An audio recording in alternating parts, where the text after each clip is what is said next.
Welcome to this BBC Political Leaders Debate. Our first question is from Charlotte from Bath. Charlotte, what's your question? Hi, I'm Charlotte from Bath, and my question is, am I going to have to pay for anything? I think I'll take this one. Thank you, Charlotte, for your question. It was a marvellous question. May I call you... Bunny? Bunny, we have your best intentions at heart. Labour, Sinn Féin, Conservatives, UKIP, and the Liberal Democrats. So, what we're going to do is make sure everybody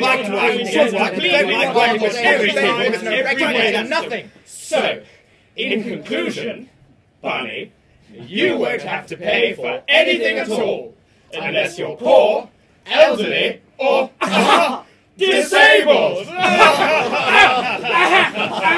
All right, chaps, we row to Whitehall. Let's get a sing-song going, shall we? I know, how about the Eton boating song? Yeah! Jolly boating weather, we're all sleazy MPs, all in this together, nepotistically, 'cause we all went to Eton, and now I'll be your MP. Yes, we all went to Eton, and you gallantly voted for me.